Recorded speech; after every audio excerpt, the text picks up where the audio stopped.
Welcome back to the Fuel Your Legacy podcast. Each week, we expose the faulty foundational mindsets of the past and rebuild a newer, stronger foundation essential in creating your meaningful legacy.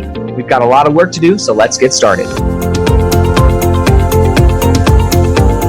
As much as you like this podcast, I'm certain that you're going to love the book that I just released on Amazon, Fuel Your Legacy, The 9 Pillars to Build a Meaningful Legacy.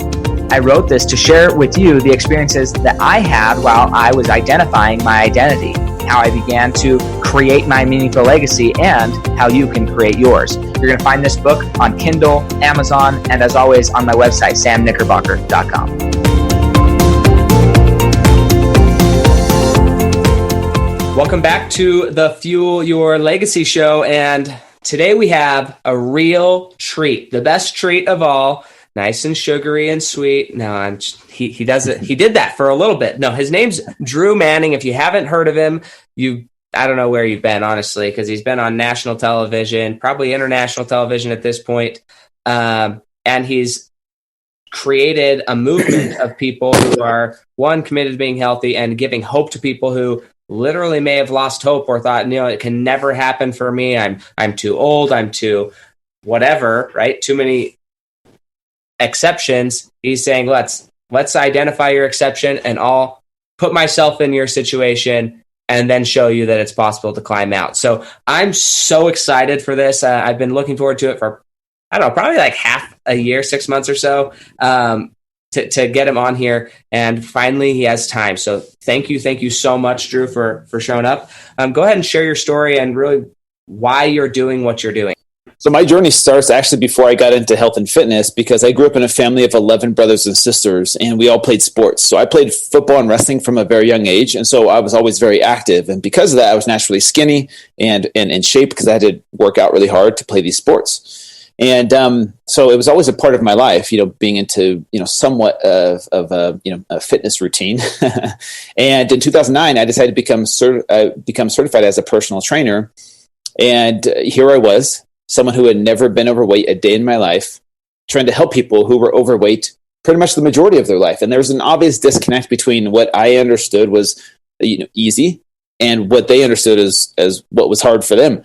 And in my mind, I'm like, you guys, it's so easy. Just follow the meal plans, follow the workouts that I give you, put down the junk food and the soda, and then boom, you see the results. It's not that hard. And obviously my clients would try to stay consistent and they would do well, and then they would mess up and I would get frustrated, right? I would get frustrated with them. Like, why can't you just do this? Like, you just do it and it's not that hard. And so anyways, one of my clients told me, Drew, you don't understand what it's like for you. For you, you've always been in shape. For you, it's easy. For me and for people like me, it's really, really hard to do that. And so I'm like, you know what? You're right. I don't understand why it's so hard for people. Okay, let me try and think of ways I can gain a better understanding. And then for whatever reason, this idea popped up in my head and this light bulb went off. Almost like it felt like a calling, like I was called to do this thing, this crazy experiment to get fat on purpose, right? And so back in 2011, I had this idea. I asked my wife at the time if it was okay with her. And she was like, yeah, you should totally do that. And so did all my friends and family. And so I started a website, a YouTube channel. And before you know it, I decided for 6 months I was going to let myself go completely. No exercise, an unrestricted standard American diet for 6 months. Ended up getting 75 pounds in those 6 months of pure fat, right? Because there was no exercise. And it was one of the hardest, most humbling things I've ever done. And this whole story went viral. I went on a bunch of TV shows like Jay Leno and Dr. Oz and Good Morning America, and wrote a book, and the book became a New York Times bestseller. But along the way, there were so many valuable lessons that I learned that I'm sure we'll get into all the details behind that. But it was very eye-opening. And I realized just how wrong I was in my approach to helping people. How wrong I was when I would tell people, look, you just do it. Like, stop complaining and just do it. Because now my eyes were open to this whole new world of, how much of transformation is more mental and emotional than we think. The emotional connection to food is way more powerful than we think. And I was truly humbled and had to learn these lessons firsthand from doing this experiment. And, I got back to fit, of course, after, a year of doing this whole journey with a whole new perspective. And now, I'm on this mission to bring more empathy and more awareness of the mental and emotional side of transformation that people have no idea exists, because we all think it's just about macros and calories and weight loss, and it's so simple in people's minds. But unless you've been overweight or you understand those mental and emotional struggles, it's hard to have empathy for people when you've never really gone outside your comfort zone to understand what it's like. And so that's kind of what Fit2fat2fit version 1.0 did for me. Awesome. So let's talk about, I'm curious, what was the biggest unexpected, like going into it, you probably had one view of like, oh, this is, I'm going to get fat, and then it's going to be really easy to get back to fit. What was the biggest unexpected barrier, either getting fat, even like allowing yourself to get fat? Because that's a whole nother thing. If you've grown up your whole life, because this is going through complete identity shifts of an individual. And I have my own story to share after this, but I'm curious, what was the biggest unexpected thing? Gaining weight, like allowing yourself to gain weight, and was that difficult? And then on the other side, what was the biggest unexpected thing trying to lose weight again? Yeah, I'll answer both those questions. So basically, on the journey of gaining weight, the biggest unexpected lesson was the whole identity crisis that you mentioned. Because you have to understand, in my mind, my entire life, I was Drew the fit guy, Drew the guy with a six-pack, Drew the guy with muscles, right? Like that was my identity. And becoming overweight was an identity crisis where, I'll be totally honest with you, I kind of freaked out. It's like I wanted to go up to strangers in public and explain to them that I really wasn't overweight. This was just an experiment, that I wasn't like I normally don't look this way. And I wanted to go tell people that, right? Because I was so uncomfortable in my own skin, because my identity was my body image. Like my body image was my self-image until I went through that identity crisis. And so that's where I started to realize transformation is way more mental and emotional than people think. And it does have to do with our identity. Some people who have been overweight their entire life, it's true for them too. Their identity is their body. I am Joe, the overweight guy, right? And they tell themselves that over and over again. That's why a lot of people who lose the weight end up getting the weight back, because even though they've lost the weight, in their mind, their identity is still the overweight version of themselves. Does that make sense? Absolutely. So that was kind of the unexpected lesson on the journey of gaining weight. I would also say the mental and emotional challenges that came with being overweight. There was one time where my daughter, who was 2 at the time, she wanted to play with me when I got home from work, and I was exhausted. I was tired. I was overweight, and she wanted me to chase her around the house. And so I would chase her for a couple minutes. And after a couple minutes, I'm exhausted because I'm out of shape. I can't exercise. So I was like huffing and puffing. Plus I was exhausted from the day of work.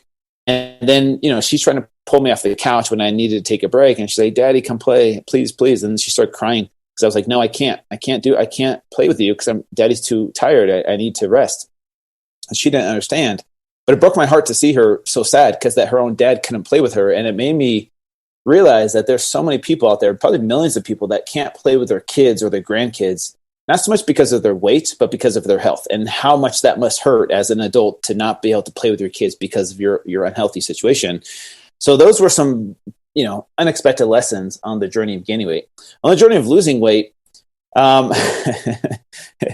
kind of compare it to my whole life. I've been on top of this mountain, right? And I'm comfortable up there. And yeah, I work hard to maintain that physique and look good. And my clients are down at the bottom. For me, it was kind of like coming off that mountain for the first time. And now I had to experience what it's like to climb up that mountain from the bottom, which is what a lot of my clients experience. And that's where they start. And they can't quite get to the top because they keep falling back down. They keep self-sabotaging or giving up on themselves. And so they just have to start from that bottom point. And from the bottom to get to the top seems so impossible for some people. It's like, how am I ever going to get to that point? And for me to experience that was one of the most humbling things, but also one of the most empathetic things for me to realize, man, this journey up is way harder than I thought it was. Because on top, when you're sitting up there on top comfortably, the path looks so easy. You're like, yeah, just come up here and they stop falling back down and just keep going. And it's not that hard. Like, don't give up on yourself. And you think it's so easy because you can see the path pretty clearly, but from the bottom, it's a totally different perspective. And so, the how hard it was to get back to fit mentally and physically was another unexpected lesson. So with the identity shift, gaining weight, do you feel like by the end of the 6 months when you were I would say wildly overweight, right? I don't know, maybe you're not. I know people who are 400 pounds, so maybe you weren't wildly overweight, but it's all relative, right? It's all relative, right? But do you feel like your identity at the peak of your weight, do you feel like there was an actual even though you were doing anything to fight it off, there was an actual identity shift to the point where you did begin to identify with some of your weight? Or was it were you able to maintain the headspace of I'm a fit person doing this as an experiment the whole time? Or did you actually, even against your best efforts, start to identify with some of the extra weight?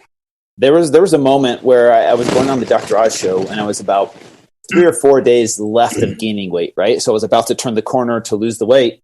And there I was reflecting on my journey of where I was, and I was thinking of all the work that had to go into meal prep and exercise and feeling sore and feeling tired and breathing heavy and like starting from the bottom of the mountain, like I mentioned. And it occurred to me, the idea of that change seems so difficult to get back to fit. Like the amount of work that has to go into it, I know what it requires.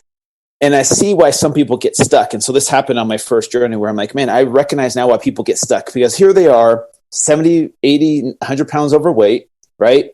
They know what they have to do to get back in shape, to get back to fit, but it's a long process. It's not like they just work out once and then they're back.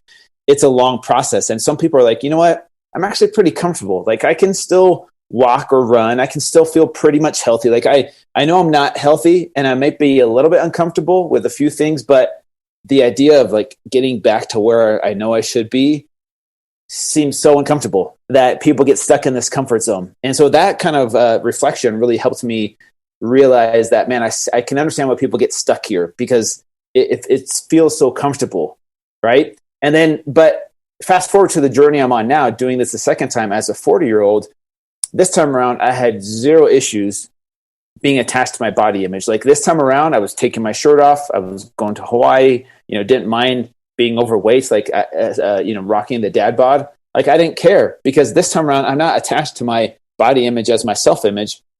And I know that my body is temporary. Back then, I was so obsessed with my body image. I was so obsessed with what people thought about me that it really, it caused that identity crisis. But now that I've done a lot of personal development work and self-help work, with books and therapy and life coaching, I've been able to detach my self-image from my body image. So this time around, I was way more comfortable being, 60 pounds overweight compared to last time. Yeah, it's way more comfortable. It's still such a funny thing to say. Yeah. I was very comfortable being overweight. But so let's talk about this, though, because you brought up another thing that I think this is a trap that I fall into. Okay, so I'm this is my own personal issues, but the difference between weight and health. I think there's so many people who they're so busy either trying to lose weight or focusing on their weight and the scale. And I'm not saying that there's not an indication of truth on the scale, but what's the contrast between somebody worrying about do I have the right weight and am I actually healthy? Because you can have a thin person who's doing, I would put myself in this category. Okay, I don't feel like I'm overweight. However, I still get winded playing with my kids. I don't work out enough to where I can really throw my kids around and play with them for an extended period of time. And so I look fine, in my opinion. I don't have any bad physique problems. But from a health perspective, there's a difference there. So go ahead and talk more about that contrast. Yeah, thank you for letting me bring this up, because this is so important, especially in the industry where it's so focused on weight loss. It's so focused on body image, low body fat percentage, and that's our perception of success. To get to success or have success in this industry, it requires your body to become smaller. And this is where I think people have it wrong, where they equate weight loss to health. I think in general, yes, if you are morbidly obese, if you are obese or even overweight and you lose some weight, whichever means you lose that weight, probably is a better thing for you health-wise than holding on to that weight. I just want to make that very clear. Like just because you're losing weight, just because you're skinny, doesn't mean that you're necessarily healthy.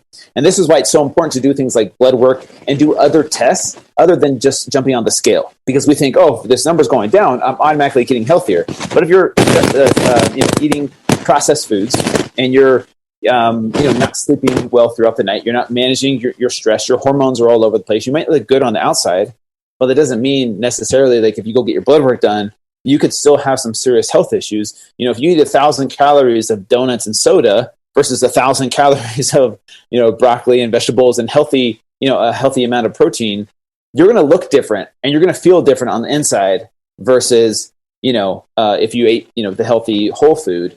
So that's why I want people to understand, like, when it comes to health, for the most part, if you are eating mostly whole foods, right? I'm not saying you can't have a cheat meal every now and then, or you can't have a treat. That's not what I'm saying. But if you eat mostly whole foods, you do some form of exercise that feels good to you, that gets your body moving, where you're sweating, your muscles are sore. Every once in a while, you do hard things.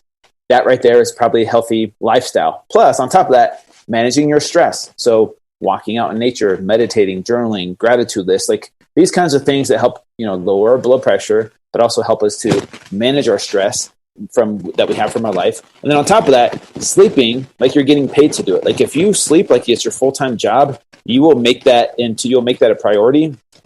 You will not try and sacrifice hours of sleep to get more work done, because you're burning candle from both ends on that situation, and eventually you're going to get burnt out. And so that's why managing your stress and sleeping is so important as well to a healthy lifestyle. And so those kind of 4 pillars of health that I just mentioned, eating, food, exercise, sleep, and stress management, are the pillars of health. If you're focusing on those things, most likely you're going to be somewhat skinnier or more fit, in general, if you're doing those things. But also your blood work and how you feel is affected, for the better in that situation. And so don't think that just because you have a 6-pack or just because you're losing weight is going to mean that you're going to necessarily be healthy. It's about those 4 pillars of health that I just mentioned that need to be, taken care of and nurtured, so that the overall health is improved. And so that's kind of the difference. That's kind of what I try and get people to understand, is like, look, it's cool to lose weight, but that doesn't mean that you're actually going to be, feel better about yourself. In general, yes, more weight loss equals better health for the most part, but just because that's happening to you doesn't necessarily mean that your health is improving. Absolutely. So one of the things that and again, I wasn't really aware of you the first time you went through this journey.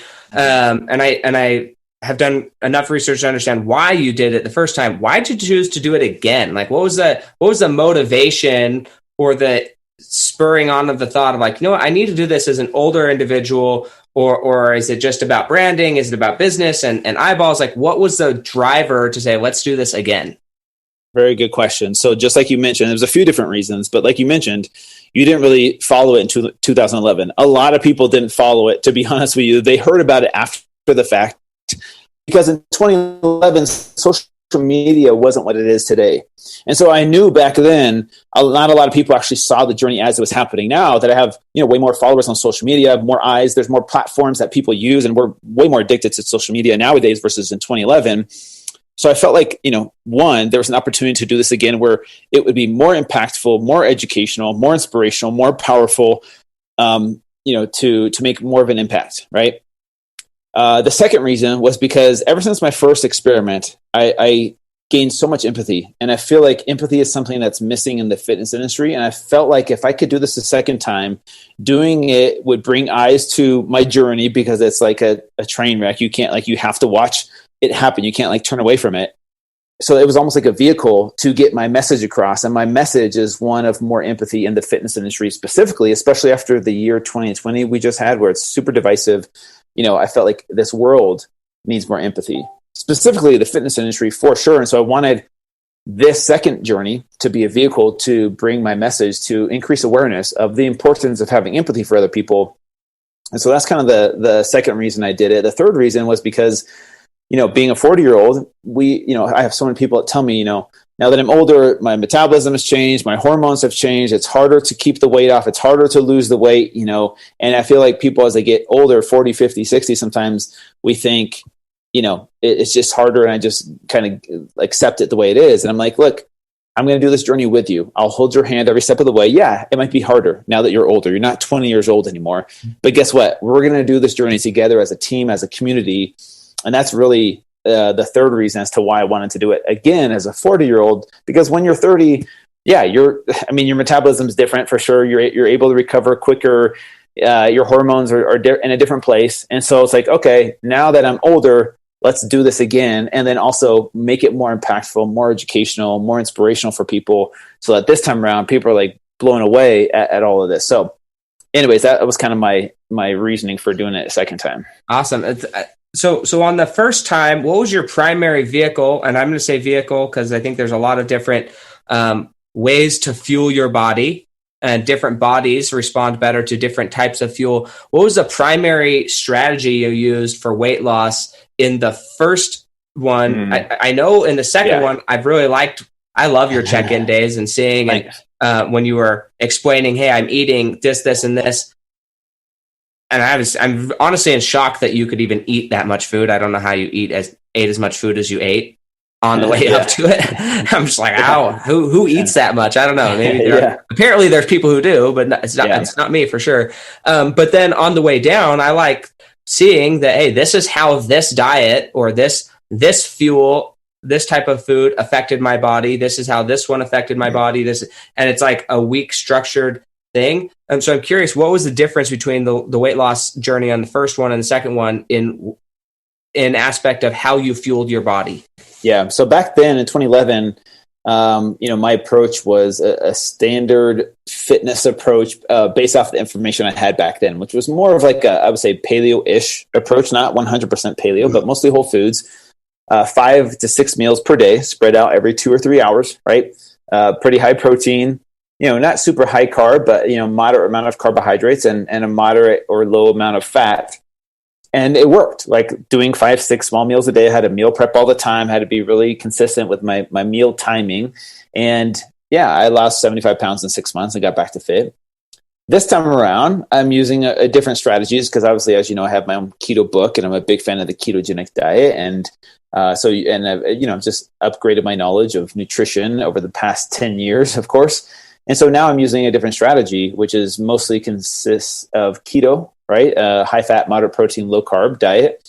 But there's some tweaks to that. Like, I did a Mediterranean style of keto, which is more poly and monounsaturated fats. So more like olive oil and avocado oil instead of saturated fats from like red meat and dairy. So we kind of limit those things.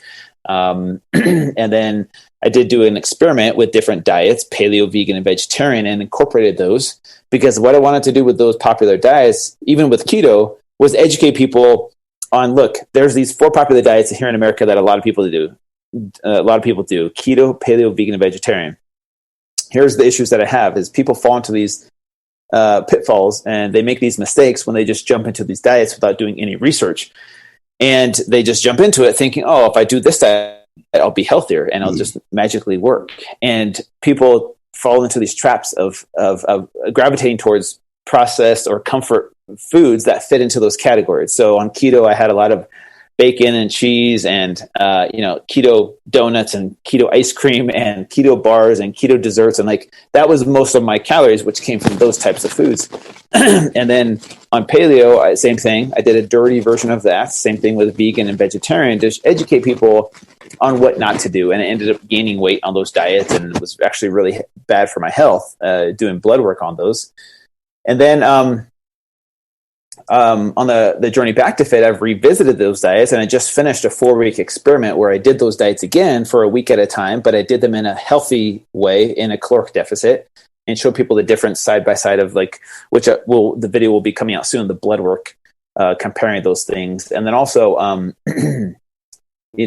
other metrics like my sleep data, my glucose levels throughout the day, my performance in the gym, my recovery, all those things I'm kind of comparing and contrasting. So, it was just a little experiment. And then this month I'm going back to a keto approach, but with some intermittent fasting in there. And then we will cycle carbs in on the weekends, which I'll teach people how to do that. So it's a different protocol this time around versus the first time around. Let's just say that. Yeah. No, I like it though. I think it's really important because I've had friends who are like, oh, I'm all keto, but then they're eating all of the bad things and just like, well, it's keto, so it's fine. Or they're in paleo or they're in vegetarian or whatever. I'm just like, okay, I had a conversation with somebody who I was saying, oh, well, if you're, because they were trying to be vegetarian for whatever reason.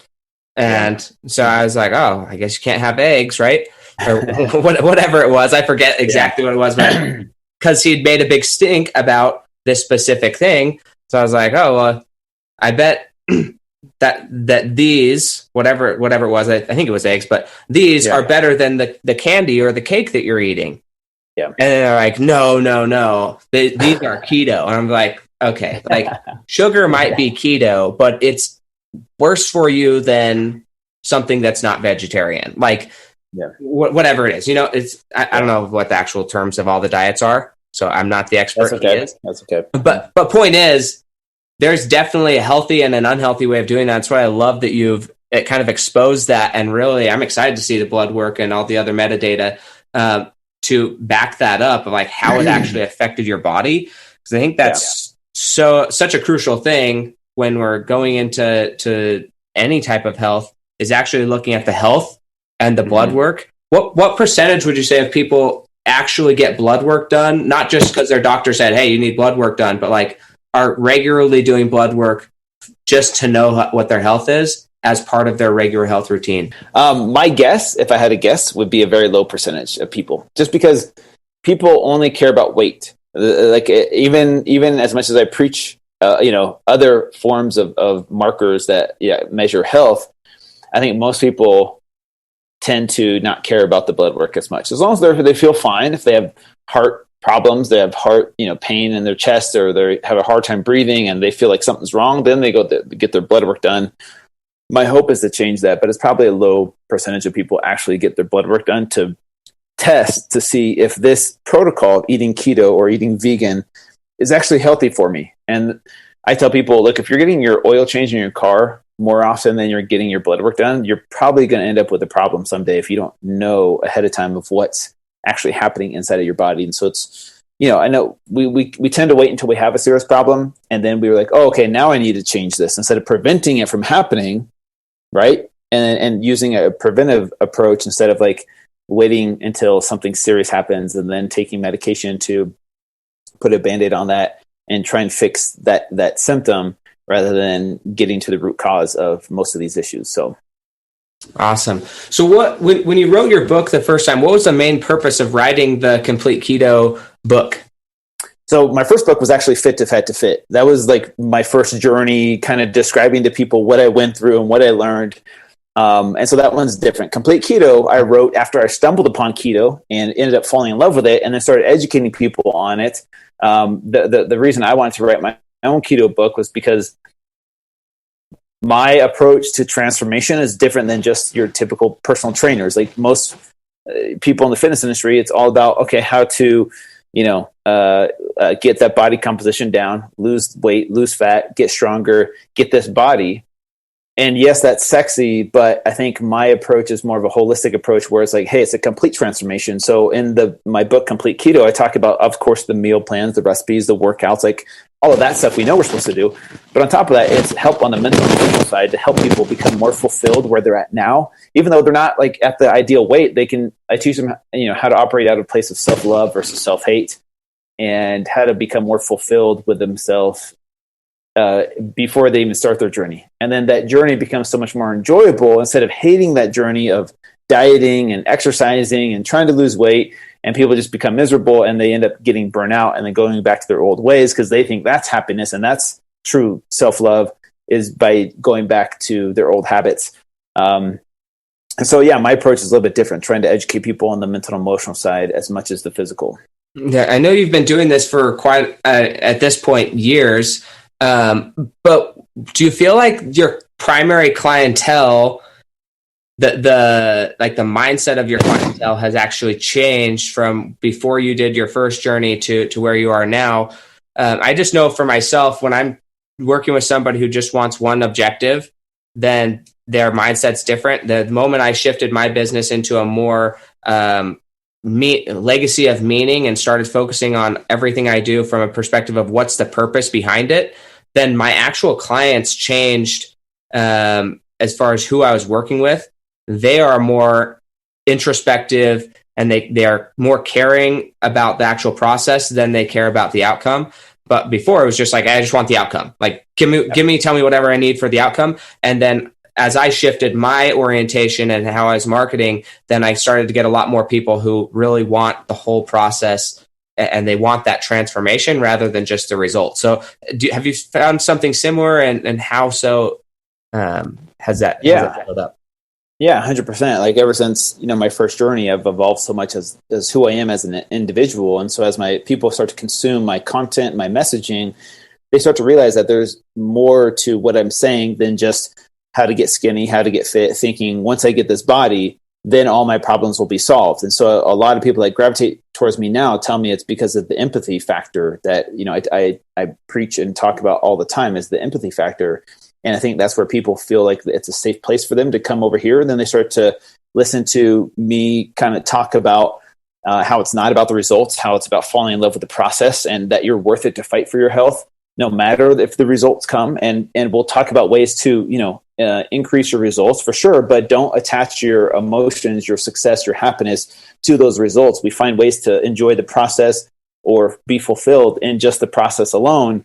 And when we do that, that's what happens. I try and teach people this. If you just focus on falling in love with the process because you realize you're worth it now to fight for your health, and you operate out of self-love, you accept yourself as you are, and then you start doing that process because you enjoy it, you enjoy the way it makes you feel in the long run, the results end up taking care of themselves over time anyways. And that's where people are like, oh my gosh, now I'm so much happier and more fulfilled. Instead of doing this as a chore and beating myself up to go to the gym and diet, now I'm doing it because I know I'm worth it to fight for my health. And then the results end up coming because they're not so focused on just the results. They're focused on living that process as a lifestyle change instead of like, okay, I'm going to go all out for 60 days, lose as much weight as I can, be miserable, but then, eventually go back to my old ways and then repeat, that cycle over and over again. Yeah. So I'm curious in your coaching, I'm going to describe a personal situation between my wife and I, and a thought that I had, it was a few years back. And I'm curious how often or what level you think this plays into it. Cause I think I'm a very, I come from neuropsychology. That's where I pretty much studied in college, and very much into the energy and the realization that we're all just atomic parts and we're all actually connected. So yeah. This is the position that this question's coming from. Okay. My wife, after her first child, so in between our two kids, she was starting to lose weight. She obviously gained some weight during pregnancy, and so she was losing weight. And I remember cuddling with my wife, have my arm around her, and unconsciously, this goes back to the conversation, the identity, unconsciously, I had started to, and not that I don't want her to have her physique back and that she doesn't want it. I think both of us consciously, we wanted her to have the size and shape and whatever that she wanted, the health that she wanted. But subconsciously, my identity for her had shifted to, my wife has she was pregnant for 9 months. So she was a little bit heavier, so I started seeing her that way, experiencing her that way. She fit into my life as a heavier person because she was pregnant. And then as she started to lose weight, my thought process was, I'll never forget this thought, because I was like, whoa, that's such a wild thing. I still was like, well, I had the emotional reaction as she was losing weight to like, man, my wife is disappearing. Where's my wife going? Because my wife is bigger, because she was pregnant. So then she's losing weight. I'm like, this isn't the same girl that I've been sleeping with for the last few years, or not the last few years, but the last few months. And this is weird, right? So my projection subconsciously was for her to keep her weight. Yeah. So what level does that play into your clients and helping them lose weight, is managing what other people's expectation of them is? Does that make sense? Yeah, it does. And this is kind of where, when it comes to couples specifically, it can be tricky because, like you said, your version of her identity was that, she was going to be this bigger person after having a baby, but then she wanted to change for herself. And this is where, once you realize for your own, you do the internal work on yourself and you detach your body image as your self-image. Once you overcome that and realize, hey, my body's temporary. My body isn't always going to look this way. And my identity is based a little bit on my body, but it's not completely my identity. And once you start to do that work on yourself and realize that for yourself, then you can see your wife and realize that, hey, if she's losing weight, like that's her identity isn't based on her body. right? And to get to that point, you have to do that work on yourself first and foremost, and then it's easier to look at someone else like your spouse, and then realize that they're doing this because they want to better themselves. I think a lot of times with couples, sometimes it comes from a place of fear or insecurity of like, okay, this person's getting smaller, they're going to leave me, they might do whatever, because you just create stories around it. And instead of supporting them and being like, oh, I want to do this with you, we can kind of make that, we can kind of guilt or shame that person into feeling bad for what they're doing, to come back to our level to make us feel safe about ourselves, which is very selfish. And a lot of people, if you start to realize it and see it from that perspective, hopefully you will stop doing that behavior of like making that person feel ashamed that they're trying to better their health. And you have to deal with your own fears and insecurity if that's the case. I'm not saying that's the case with you, but I'm just saying, from my perspective, what you're telling me, it has mostly to do with, okay, realizing that your identity isn't based on your body, and your wife's identity shouldn't be based on her body.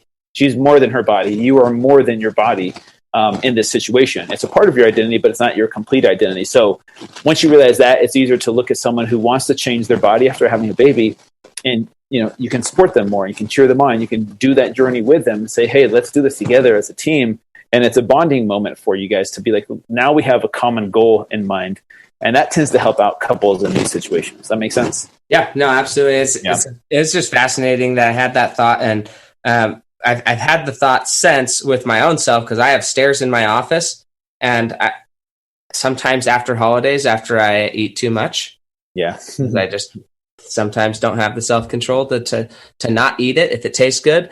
But I remember a very similar, like a time when I was going down the stairs and my whole chest, like my man boobs were shaking, my belly was, I was like, this is weird. Like, I don't identify with this thing that's moving on the front of my body is not part of me. It was weird. So then I started going to the gym again, but that's, that's my weakness. I when I see, okay, I don't identify with that, then I'm willing to go do something, and go lose the weight just to the point where I'm back into my identity. But I think that Overton window continues to shift as we get more comfortable. And this goes really with anything in our life. We're specifically talking about weight today with Drew, but it happens in your relationships. It happens in your parenting. It happens with your relationship with your kids. It happens in business. It literally happens everywhere, where the more you're exposed to a certain thing, the more comfortable you become with that.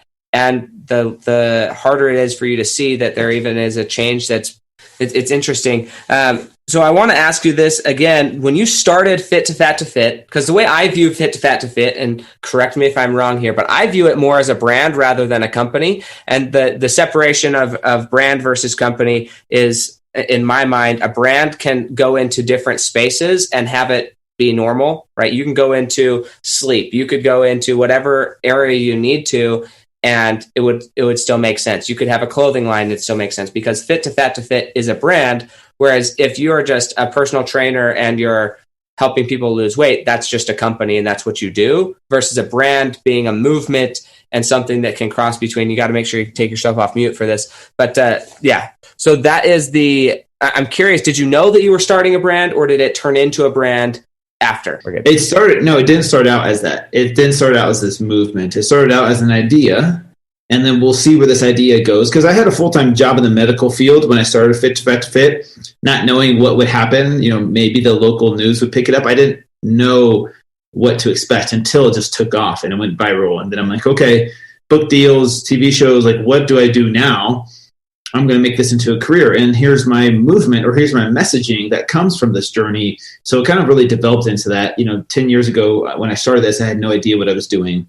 Now I have a very clear, concise, idea of what I want to, how I want to show up, and the message I want to get across. Yeah, I think that's so cool to see the journey of starting and creating something and seeing what you've been able to produce. If somebody wanted to really get engaged with you and either follow your journey, let's talk about where to follow your journey. I follow it on Instagram primarily, but I do see it on Facebook sometimes as well. But where's the best place to follow your journey? Where's the best place to interact with you or your team? And then if they were interested in being coached, how much of that are you actually doing now? how could they get involved? Yeah, so the quickest, easiest place to go is just fit2fat2fit.com with the number 2 in between. And that'll, direct you everywhere, as far as if you want to join the program, if you want to listen to my podcast, purchase my books, whatever. On social media, if you want to interact with me, it's at fit2fat2fit with the number 2, obviously, once again. And then, if they go to fit2fat2fit.com, they should be able to click on the Back to Fit journey, which is what I'm doing now, and they could join me on that journey. I don't coach people one-on-one right now, but I am launching a coaching platform soon where I'm certifying coaches underneath my brand and my name under the Fit2Fat2Fit brand, and they will be, kind of like my master coaches that help me get my message across and start training clients, because people want a client like a Fit2Fat2Fit trainer, someone with empathy, someone that understands the mental and emotional side, that isn't judgmental, that isn't, that has an understanding of these things that we just mentioned on this podcast. That's the type of new breed of trainers that I'm trying to create. And so I'm in the process of creating that right now, and that will be launching very soon. So question about that, if somebody who's listening to this is a personal trainer and feels like they would be a good fit to be one of your master trainers, how are you going about selecting those trainers? And is it like open for application? Is it only people that you know specifically and have already vetted? Like It's people that have done my my certification course, which is on my website as well. If you go to my website and click on programs, click become a coach. Under the programs, there's a certification course that you take. If you pass that, then you get accepted into applying for the position. And right now we're only hiring a handful of trainers, or coaches, if you will, once they pass the certification course. So just because you do it doesn't mean you're automatically going to become one. But if you do it and this is something you want to do, the first step is to become a certified coach, do the certification course. And then from there, you and I will have a one-on-one conversation and do like an interview to see if you're a good fit to represent the Fit2Fat2Fit brand. Awesome. Yeah, I love that. I think that's so important to be able to, I've seen it in my own life. At some point, you can only do so much. Yeah. And you have to let other people take the reins as far as actual one-on-one coaching aspects with a lot of clients. So I think that's incredible. Go check out his website, Fit2. So both, anytime that he says 2, he's talking about the number 2. Yep. Number. So it's fit, number 2, fat, number 2, fit.com. So I just want to be absolutely clear because it can be confusing sometimes, but it's Fit2Fat2Fit. And then this next section is called Legacy on Rapid Fire. Are you ready? Okay, let's do it. Okay, let's do it. What do you think is holding you back from reaching the next level of your legacy today? Self-limiting beliefs. Okay. Any one particular that you feel is like that you're trying to attack right now? I think more so on the financial side. I think, like I mentioned, self-limiting beliefs. We grow up thinking like, okay, I'm only capable of achieving this amount of success in life. And, every day is a work to be like, no, I can do more than what I'm thinking for myself, because I've already achieved things outside of that self-limiting belief, and be like, okay, if I can do this, I can do these other things as well. And so mostly it has to do with business, not so much financial, but like from a business structure of what I want to create for my company, 5, 10, 15 years from now. Awesome. What's the hardest thing you've ever accomplished? That's a good question. There's so many different, it would either have to be my 100-mile race, which I just did in June of 2020. I've never ran a marathon before that. And I trained to run 100 miles in 24 hours. And that was definitely one of the hardest things I've accomplished. Fit2Fat2Fit is also one of the hardest things I've accomplished too. And doing it a second time, it's been just even more humbling. And then post-life, surviving my divorce. It's hard to choose between those 3 or 4 things because they're hard in different ways. Mm-hmm. What's the greatest accomplishment to this point in your life? Being a dad. Agreed. What would you say is one secret habit, mindset, or behavior that you believe contributes the most to your success? I think my morning routine, like being consistent with my morning routine, because my morning routine trains my brain to become comfortable in uncomfortable situations. And when it does that, it carries over into other areas of my life of being disciplined and like diet, and exercise. So meditating, making my bed, taking a cold shower, doing a gratitude journal, positive affirmations, those kinds of things every morning set my day to be, more successful, more productive than if I don't do those things. Awesome. And what's one or two books that you would recommend to the Fuel Your Legacy audience? Definitely recommend yours, but if you have others, you think they can benefit this. Yeah, no, for sure. I think every human should read the 4 Agreements. That's a really, really good book. Another one that I think is highly beneficial to everyone is Ego is the Enemy. And then one more would be Daring Greatly by Brené Brown. All 3 fantastic books. And then his books are Fit to Fat to Fit, correct? Yep. And then, the number 2. And then the Complete Keto. And that one is, it's something you could read, but it's also much of a workbook and recipes, and it's a very involved book, correct? Yes. Yep. Yeah. I think people are really pleasantly surprised when they open up the recipes. Over 75 recipes in there. They all taste amazing. They're easy to make. I think you'll really enjoy the read too. It's not too complicated or too long. Yeah, love it. Okay, so this is the last question, and it's my favorite question. We not because we're going to pretend that you died, but because of the result. But we are going to pretend that you've died. Now we're 6 generations from now. So this is your great grandchildren. They're sitting around a table discussing your life, the impact you had, and the legacy you left. What do you want them to be saying about your legacy 6 generations from now? Man, that's a question I contemplate quite a bit. Like, is anyone even going to remember me 100 years from now other than my family? My hope is that yes. And my hope is that they remember 2 things. One, I showed up and became the best dad to my 2 daughters as I could. And then 2, he was about spreading more empathy in this world, bringing more empathy to this world, doing some good. Other than that, I could care less if I made millions or not, if I was broke. But those 2 things, my hope is that people remember me for that. Awesome. I love it. And ever since I've met you, that's what I've thought. And I've loved following your journey. I was so glad that I saw you do the Fit to Fat to 40 again, because I'm like, oh, now I get to be aware. In 2009, I don't think I was even on Facebook. I was just like, nothing was going on in my life then. So it's cool to see the whole process again. And it's definitely inspiring. And think, okay, well, how could I do something similar, not just in my own health, but the innovation of doing something like this, that strategy in business? Like, what area of life are you not relating to? And it directly applies to parenting, because parenting is hard, and it's so easy to say, well, I'm the adult, I'm the parent, I have a different set of rules than my kids do, but a 3-year-old doesn't understand that. And so it really is a good mirror to say, okay, how are we as a group going to go through this and set rules that we're all going to follow together, And so it's been very fascinating being a dad. Got a long way to go, but that's definitely a big growth thing. So thank you so much for your time and for sharing your insight. I hope everybody goes and watches your thing and reaches out to you if they have interest in either being a client or a coach. Thanks so much for having me on, Sam. Appreciate it.